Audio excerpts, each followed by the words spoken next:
The Sumerian civilization, nestled in the fertile lands of Mesopotamia, is renowned for its pioneering contributions to human history. Among its many achievements, the Sumerians left behind intricate carvings and artifacts that offer tantalizing hints of their advanced understanding of various aspects of life.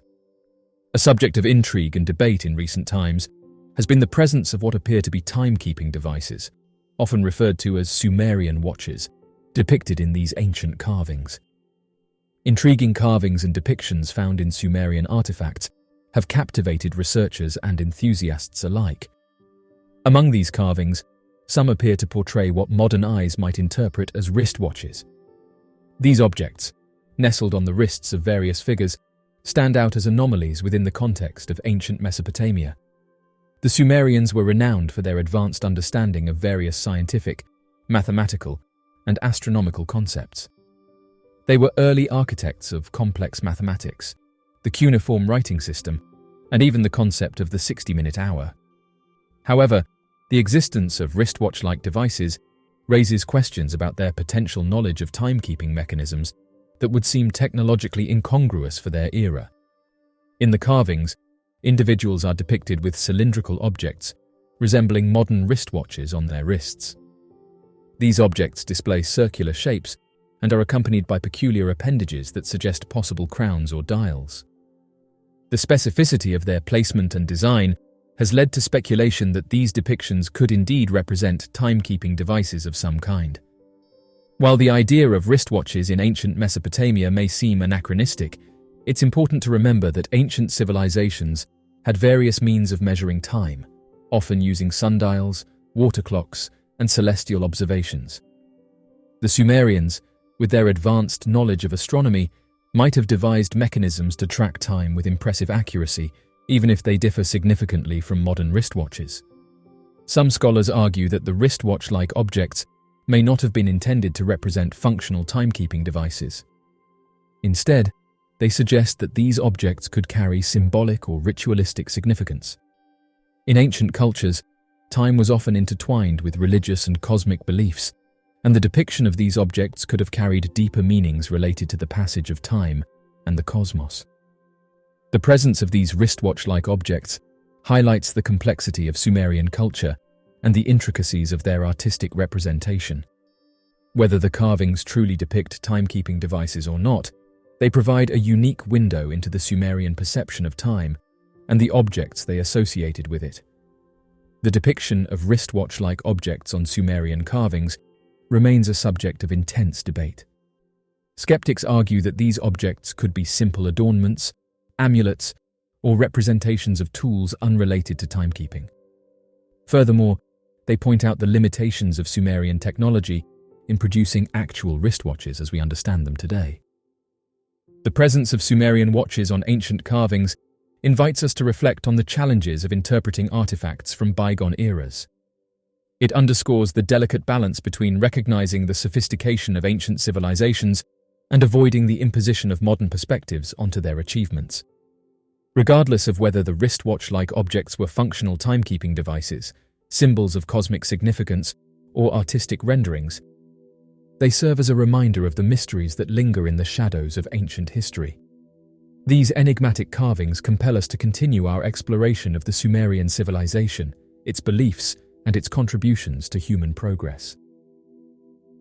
The Sumerians' knowledge of the cosmos. The clay disc contains a star map from ancient Sumerian civilization. The ancient Sumerians had a certain level of astronomical knowledge, as seen in their records. Unfortunately, much of this knowledge has been lost over time, and only a few fragments remain to give us a glimpse into their understanding of the universe. The Babylonian astronomical knowledge, in comparison to the later standards of Babylonian astronomy, seems relatively rudimentary. Ancient clay tablets from Babylon that have withstood the test of time since the beginning of Mesopotamian civilization document the earliest recorded instance of a total solar eclipse observed in Ugarit. The majority of our knowledge regarding their involvement in ancient astronomy comes from the Babylonian culture, which indirectly transmitted this information. In early Babylonian records, Sumerian star names are used, indicating the existence of a shared body of knowledge that was passed down through generations. A Sumerian seal depicts the sun positioned in the middle of 11 celestial objects. The Sumerians appeared to possess knowledge of the heliocentric nature of the solar system. Within certain tablets, they documented the presence of 11 celestial bodies or planets. The celestial bodies known as planets and moons, traditionally totaling 9 planets and 2 moons, have been observed. However, there is some uncertainty surrounding the exact composition and understanding of these bodies in relation to their rotation around the Sun. A 12th celestial object has been discovered outside of our solar system. Scientists are currently engaged in the endeavor of identifying an entity that potentially exists in an orbit beyond the outer planets of our solar system. The knowledge of our solar system was already present among the Sumerians, who lived about 3,000 years before the ancient Greek astronomers. They recorded their understanding of the solar system on clay tablets, using cuneiform writing and illustrations. This information predates the ancient Greeks' knowledge of the subject by several millennia. The Sumerian civilization is widely regarded as the birthplace of human civilization and is recognized as the oldest in human history, with a history that dates back more than 8,000 years. This ancient settlement and civilization emerged in the region known as Mesopotamia, which encompasses present-day Iraq, parts of Iran, Anatolia, and Central Asia. The Sumerians had a highly developed culture and society, encompassing a well-established government, educational institutions, social structure, reliable food sources, religious beliefs, artistic expression, advanced mathematics, astronomy, astrology, medicine, various technologies, and numerous significant innovations. The ancient civilization developed a method of written communication utilizing wedge-shaped symbols known as cuneiform. They meticulously recorded their historical information and documents on clay tablets. Moreover, they demonstrated their innovation by creating musical instruments like the golden harp, as well as crafting exquisite jewelry, metallic objects, stoneware, and textiles. In the Sumerian cosmology, the universe was intricately woven with mythology and spirituality. The Sumerians believed that the universe was populated by a pantheon of deities who held sway over various aspects of existence. Enlil, the god of air and storms, and Anu, the god of the heavens, were just a few of the celestial beings believed to influence human affairs. The Sumerians closely observed the movements of celestial bodies, attributing significance to their positions in the sky. The cyclical patterns of the sun, moon, and stars were seen as reflections of the divine will, affecting everything from agricultural cycles to the fates of kings and kingdoms. The celestial bodies were considered divine messengers, carrying messages from the gods to the earthly realm. Ziggurats, towering stepped temples, were architectural marvels that dominated Sumerian cityscapes. These structures held profound cosmological significance, often being built with precise astronomical alignments. Ziggurats were designed to mirror the celestial order, with their corners aligned to the cardinal points of the compass, paying homage to the heavens and symbolizing the connection between the earthly and divine realms. The Sumerians believed in a hierarchical cosmic order where the divine and mortal realms were intricately interconnected. They viewed the universe as a structured continuum, with the gods residing in the heavens above and humans inhabiting the earthly plane. This belief fostered a sense of responsibility to maintain harmony and appease the deities through offerings and prayers. Their strange creation myth. One of the biggest mysteries of the ancient Sumerian culture appears to be that of the inspiration and tale of their mysterious creation myth. According to the ancient Sumerians, their oldest scriptures tell of the earth being inhabited by human-like gods that had come from the stars. These beings made attempts to make the world habitable and quickly began to toil the soil and mine the world for minerals that could be used. After a while, the gods referred that their labor was too great and refused to have to work at such an impossible task on their own. This led to one of the gods proposing to create human beings that could be made in their likeness using the body of another god of whom they could force to work to gather minerals and toil the ground. Originally, the humans that had been created were unable to reproduce and have children, as the gods were fearful of them multiplying. However, this quickly changed after 2 gods granted humans the ability to reproduce, allowing them to also leave the Eden they inhabited, a land that is translated to mean a flat terrain. This angered one of the gods, leading to a massive conflict to which one of the gods became the enemy of man, and the other became the ruler of man, and allowed them to be fruitful and multiply over the world.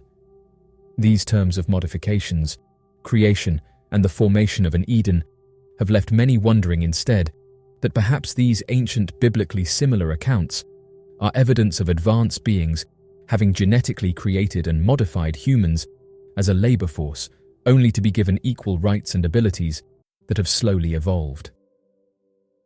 The mysterious origin of their language.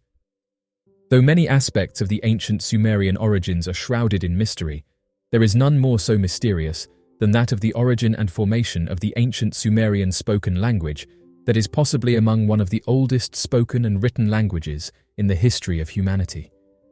When the first few written artifacts were gathered from that of the ancient Sumerian civilization, many believed that the spoken language of the ancient civilization was that of Akkadian, a language used by the Semitic people throughout the region, as the written alphabet of cuneiform seemed to have matched the Akkadian writings and styles. Further gathered evidence proved that the language of the people was a distinct language now completely forgotten, with no surviving remnants of the spoken dialect that predated the Akkadian usage, as well as being the first formed written language in history, soon being adopted by the Semitic people and used as a written language for many more millennia after the fall of the ancient Sumerian civilization. This loss of the language have left many experts puzzling over its formation, influence, and possible similar-sounding language descendants in the modern day to trace the evolution of language across humanity. Though it was, at one time, believed that the Akkadian language was similar to that of the Sumerian, given the adoption of cuneiform, it is now known that the language may not have sounded anything alike and seems to be a relic of the past, with no evidence or trace of such a dialect existing in the modern day. Uncovering the mysteries of the language could prove to help researchers to better understand the formation of languages, the evolution of languages over time, as well as the major influences that the ancient Sumerian civilization had, being one of the first ever civilizations to have risen around the world. Throughout history, various ancient civilizations and cultures have left behind intriguing artifacts and symbols that continue to baffle archaeologists and historians. One enigmatic motif that has captured attention is the depiction of a handbag in ancient carvings, sculptures, and artworks found across different countries and cultures. Interestingly, a man came forward and said that he discovered one of these handbags in the Middle East. He went on to detail that he's a digger that looks for ancient artifacts, and notes that many of his discoveries have been sent to museums across the world. He shared this photograph with us, saying that it was his most recent discovery and that it closely resembled those handbags that can be seen in ancient Sumerian carvings. The man said that the handbag is a symbol characterized by its distinct shape and handle, and has been discovered in diverse regions and time periods. From ancient Egypt to Mesopotamia, from Mesoamerica to Easter Island, representations of this enigmatic object have been unearthed, suggesting a shared significance across vast distances and cultural boundaries. The handbag appears in reliefs, statues, and hieroglyphs, raising questions about its symbolic meaning and potential cultural exchange. Oddly enough, he said that when he discovered this artifact, someone approached him about buying it. He found this strange, as at the time he didn't tell anyone about the discovery, and found it odd how this individual knew about this object. The digger said the man was very keen to buy it, and asked whether anyone had seen it, at which point he said that he hadn't shared any photographs of it. What the man found strange about this individual was how badly they wanted this artifact, and the digger said that to this day, this was the most expensive item he sold, saying that the mysterious individual gave him tens of thousands of dollars for it. When the digger asked the man about his name and where he was from, he said that the strange individual ignored him, but did say that before he left, the man said that if he found any more of these items, that he would be in contact. The digger found this strange, as he had never seen this man before and couldn't understand where he came from and how he knew about this discovery. Luckily enough, the digger had taken some photographs of the objects, shortly before he was approached and was able to share them with us. As of right now, the digger is baffled by the experience and couldn't understand why the man wanted the object so desperately. He didn't take a photograph of him, but did describe him as being very tall, wearing a black suit with black shoes and talking in a very monotone voice. He said that he's never seen the man before and that he didn't blend in with anyone from the area. The digger said that he has no idea where the artifact was taken or whether it was purchased by a museum or for himself. Scholars and researchers have proposed various interpretations for the handbag symbol. Some believe it represents a vessel of power or knowledge carrying the secrets of ancient civilizations or spiritual wisdom. Others associate it with the concept of rebirth, symbolizing the journey of the soul or the transition between different realms. The handbag has also been linked to prosperity, suggesting a connection to rituals or beliefs related to sustenance and growth. The presence of the handbag symbol across different cultures and geographical locations highlights the possibility of cross-cultural connections and exchanges in ancient times. It suggests that ancient civilizations might have shared ideas, concepts, or even physical artifacts through trade routes, migrations, or cultural interactions.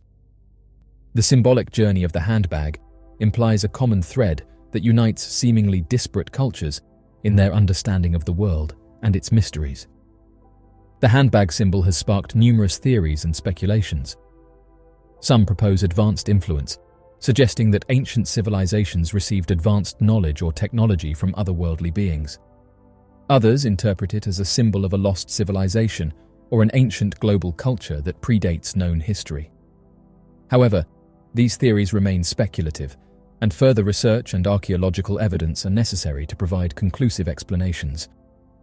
The enigmatic handbag symbol found in ancient carvings across cultures and countries continues to captivate the imagination and provoke questions about our shared human experience. Its presence suggests a common language of symbolism that transcended time and geographic boundaries. While interpretations vary, the handbag remains a potent symbol representing mystery, power, and hidden knowledge. Unraveling its true meaning requires interdisciplinary research, comparative analysis, and a deeper understanding of the cultures that left behind these ancient depictions. The handbag symbol invites us to embark on a symbolic journey, connecting the threads of humanity's past and offering a glimpse into the universal concepts that unite us.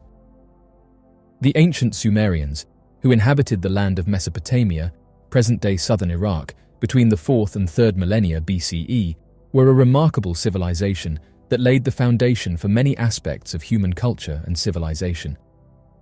Central to their worldview was a diverse pantheon of gods and goddesses, each associated with different aspects of life, nature, and the divine order. The Sumerian pantheon was a complex assembly of gods and goddesses, with each deity holding specific dominion over various realms. Among the prominent deities were Anu, the god of the heavens, Enlil, the lord of the air and storms, and Inanna, the goddess of love. The divine hierarchy established the power dynamics among the gods, with Enlil often regarded as the highest authority. Sumerian mythology featured captivating creation stories and narratives that explained the origins of the universe and humanity. One of the most renowned tales is the Enuma Elish, which describes the struggle for supremacy between the gods, culminating in the creation of the world. Another notable myth involves the epic hero Gilgamesh, who embarks on a quest for immortality, showcasing themes of mortality, friendship, and the nature of divinity. The gods played a significant role in Sumerian society, influencing various aspects of life, from governance and law to agriculture and warfare. The king, as the representative of the gods on earth, held a sacred role and derived his authority from divine endorsement. Legal codes and administrative systems were established with the gods' guidance, ensuring justice, order, and social harmony. Additionally, the gods were invoked for protection, success in battle, and bountiful harvests. Sumerian religion and mythology had a profound impact on subsequent cultures in Mesopotamia and beyond. One of the most significant contributions of the Sumerians was the development of the first known writing system, known as cuneiform. Using wedge-shaped impressions on clay tablets, Sumerian scribes recorded economic transactions, religious texts, historical accounts, and literature.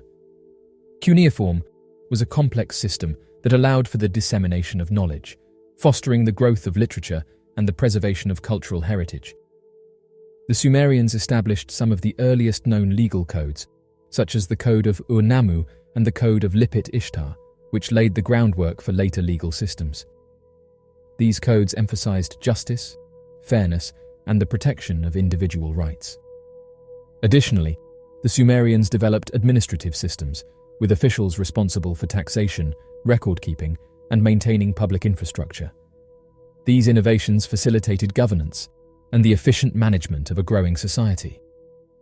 The Sumerians had a rich and complex religious belief system centered around polytheism. They worshipped a diverse pantheon of gods and goddesses, each associated with different aspects of life, nature, and the divine order. Their religious rituals and ceremonies played a vital role in society, ensuring the well-being and prosperity of their communities. The legacy of the Sumerians extends far beyond their own civilization. Their inventions and cultural achievements heavily influenced later civilizations in Mesopotamia and beyond. The cuneiform script spread to other cultures, including the Akkadians, Babylonians, and Assyrians. Legal principles and administrative systems developed by the Sumerians provided a blueprint for future governance structures. Sumerian myths and religious motifs influenced the pantheons and beliefs of subsequent cultures. The Sumerians laid the groundwork for the development of urbanization, agriculture, and complex social structures, leaving an indelible mark on human history. The Sumerians harnessed their ingenuity to improve agricultural practices and maximize productivity. They constructed intricate irrigation systems, such as canals and dikes, to divert water from rivers and distribute it to their fields. This allowed for year-round cultivation, enhancing crop yields and supporting a growing population. The use of the plough, pulled by oxen, revolutionized farming by facilitating efficient tilling of the soil and preparing it for planting. The Sumerians were skilled in working with metals, particularly copper and bronze. They developed techniques to extract and refine these metals, enabling the production of tools, weapons, and decorative objects. Copper and bronze alloys were employed in the creation of intricate jewelry, statuettes, and ornamental items, showcasing the Sumerians' artistic sensibilities and craftsmanship. The Sumerians recognized the importance of transportation and trade for their expanding civilization. They constructed road networks connecting various city-states and established river trade routes, utilizing boats and barges to transport goods along the Tigris and Euphrates rivers. Their mastery of watercraft allowed for efficient movement of goods, facilitating trade with distant regions and fostering cultural exchange. Sumerian architecture reflected their advanced understanding of engineering principles. They constructed impressive structures using mud bricks, designing multi-story buildings with flat roofs and intricate facades. The Sumerians developed innovative construction methods, including the use of arches, vaults, and buttresses, which provided stability and allowed for the construction of monumental edifices such as ziggurats and city walls. Joseph of Cupertino levitation. Saint Joseph of Cupertino is a character of legend. It's reported that by his mid-20s, he was able to take to the skies and float around effortlessly. The beginning of Joseph's life was truly challenging and tragic. For one, his father passed away, leaving a mountain of debt that caused his family home to be confiscated. His mother was forced to give birth to him in a shed behind that house, inside which they hid from the creditors. She was far from capable of truly caring for Joseph, as he needed her to physically, mentally, and emotionally. She was unable to feed him well, and he was undernourished and sickly from the beginning. She became frustrated with him and could not hold back abusing him and taking out her frustrations on him.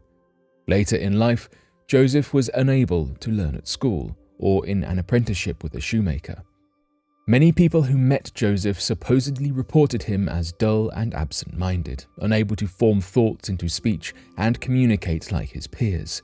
In fact, the only thing he seemed interested and capable of was becoming a servant of a monastery.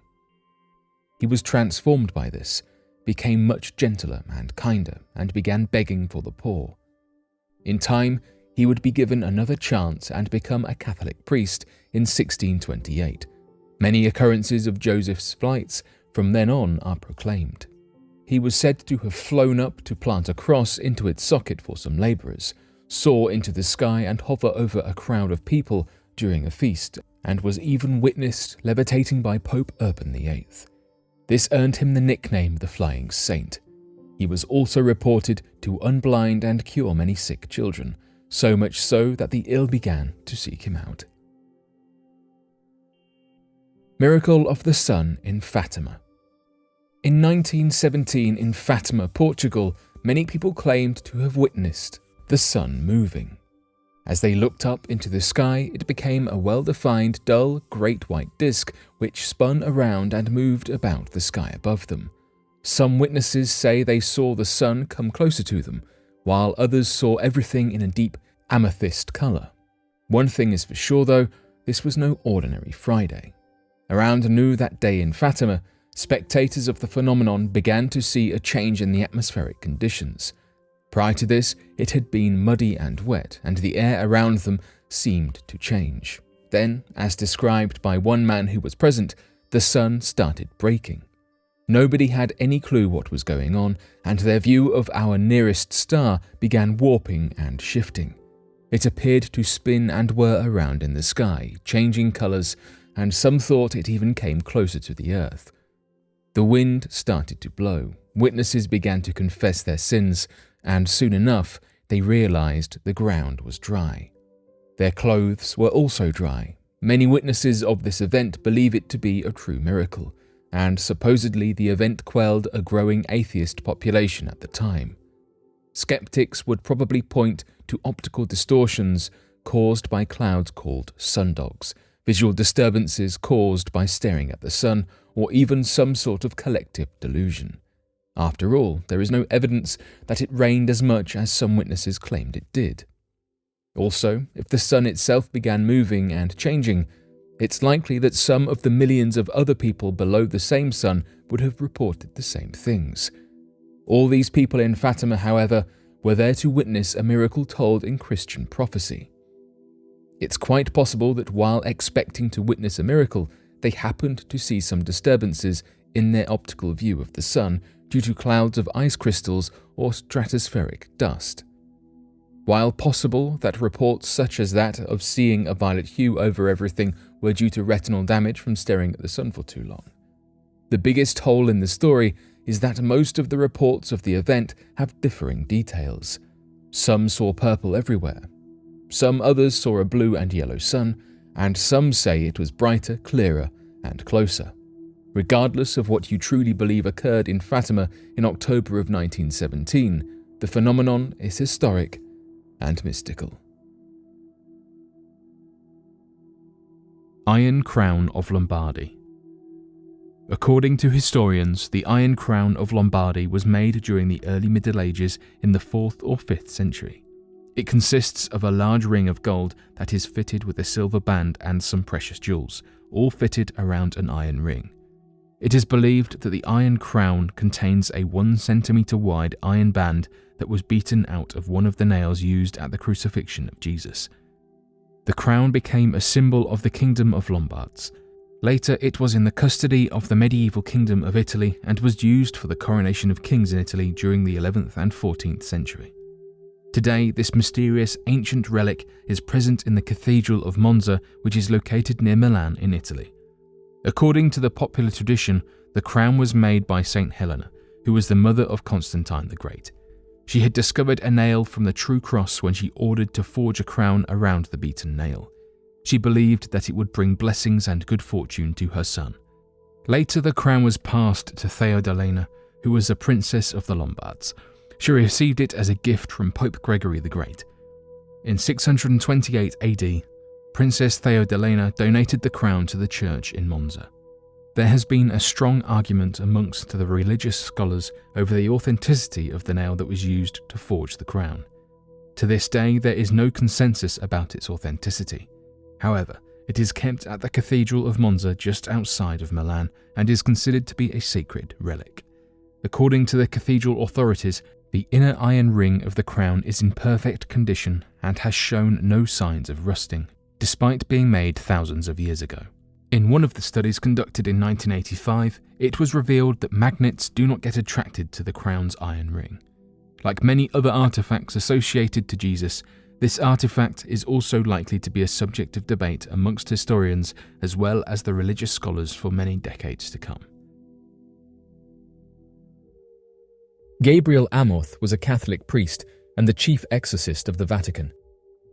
He was born in Modena, Italy, in 1925 and was ordained a priest in 1954.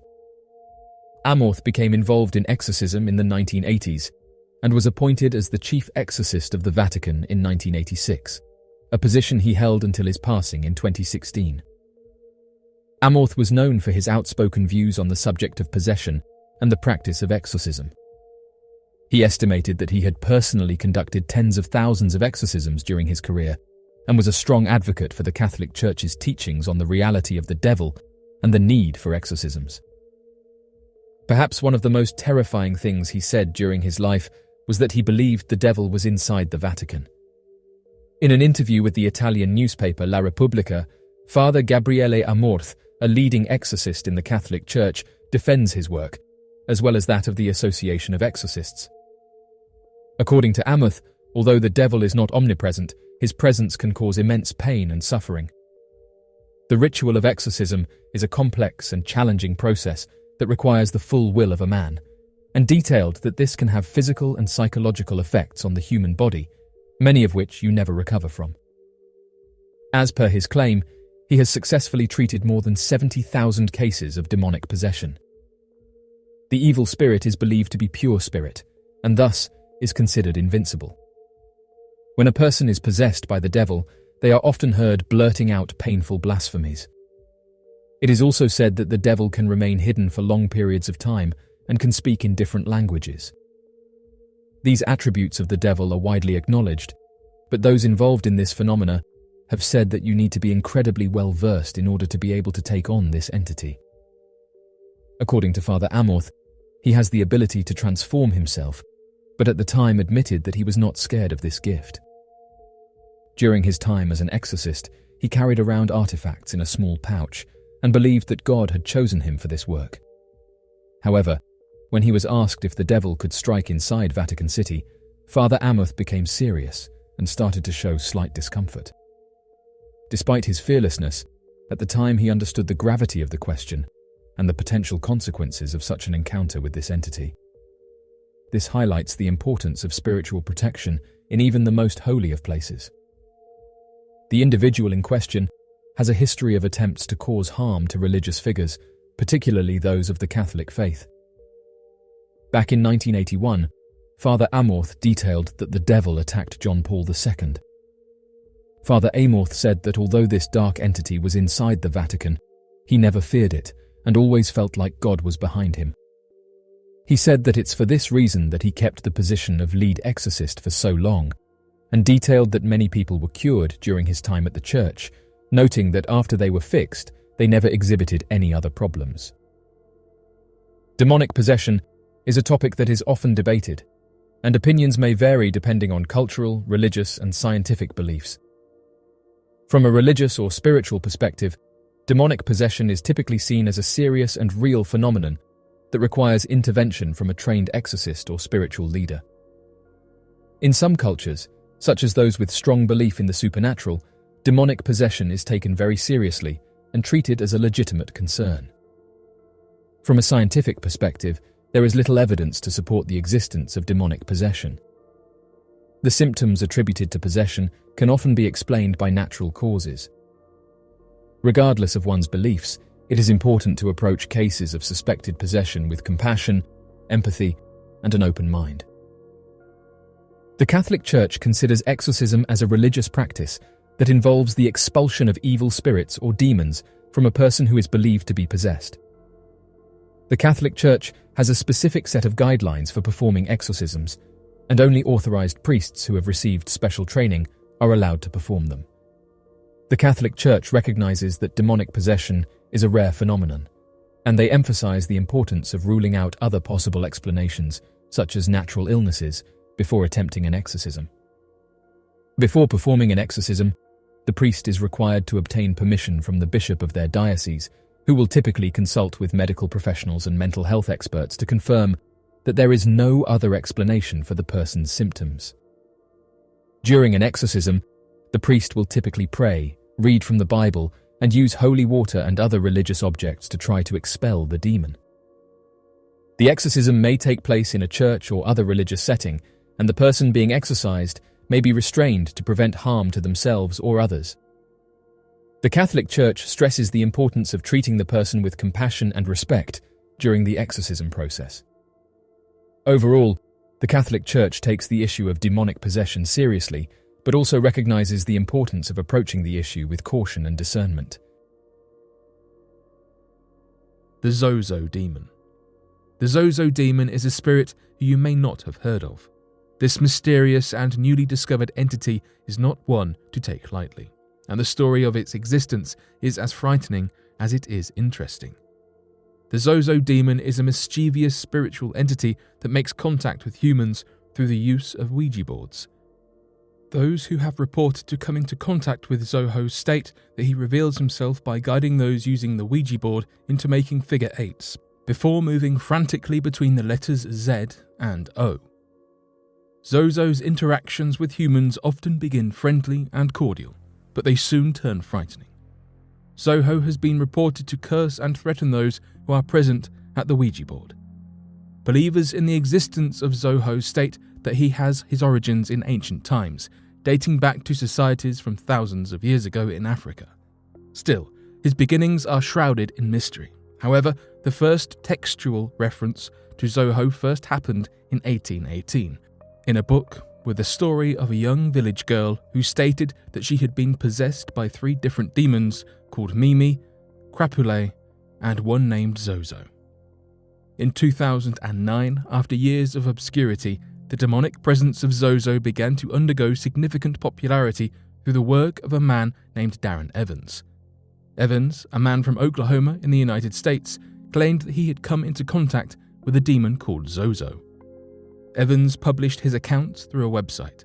In his post, Evans detailed how he had been interested in ghosts and the occult from a young age. Still, he admitted he had never seen or experienced anything like the demon Zozo. Zozo was different. Evans stated that Zozo revealed himself regularly, too many times to count. Zozo would adopt the presence of a friendly spirit before changing to more aggressive behavior, often cursing in what Evans described as looked like Latin or Hebrew.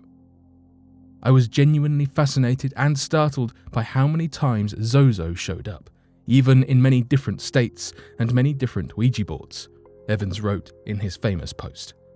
He continued to assert that Zozo also made many threats against his young daughter, who was still a toddler. Evans claims that Zozo nearly drowned her in the bathtub and infected her with an unknown affliction or illness. He stated this is when he began to suspect a demonic attack. The post by Evans soon started to gain traction among fans of the paranormal online. Readers began to tell their own stories, many with striking similarities to that of Evans. Whether or not you believe in Evans' story, many who fear the occult certainly do. In 2012, an independent feature film named I Am Zozo was released, which actually features a cameo by Darren Evans himself. Asag, the monstrous demon. Many demons that are reported to enact cruel punishments upon humans today actually trace their histories back to ancient Sumer. Sumer is the earliest known civilization to emerge from southern Mesopotamia, and the culture of Sumer was founded on stories of the Mesopotamian underworld, which was filled with a wide array of horrific demons. Asag, known for his ability to make fish boil alive in water just by his presence alone, is a monstrous and dangerous demon. Upon his arrival, Asag was believed to be accompanied into battle with his army of rock demon offspring. Asag is known to be a large, round creature with 3 legs and 3 arms. Asag also has no neck and features eyes covering his entire body. His skin is dark and hard to the touch, almost like rock. In Sumerian legend, Asag is believed to be the cause of disease and plague. He is the sworn enemy of Ninurta, the Sumerian god of war, and was eventually defeated by Ninurta after fighting for days on end. Fulfilling his role of plague and disease, Asag was believed to linger inside a person's body and had the ability to enrobe any unfortunate human like their clothing. There are particular references to his ability to cause head fevers and to eventually cause loss of muscle function in his victims. It is believed that Asag was supposed to represent or was born out of racism and fear of the ancient Sumerian people. The Zagros Mountains and the Sumer region were home to groups like the Kassites, Guti, Assyrians, Elamites, and Mitanni. These groups would raid and attack Sumerian cities, and were thought as less than human by the ancient Mesopotamians. The dark, destructive demon of Asag is a direct parallel to this. Perhaps Asag is simply a symbolic myth, or perhaps something much more sinister grew from the fears of the ancient Sumerians.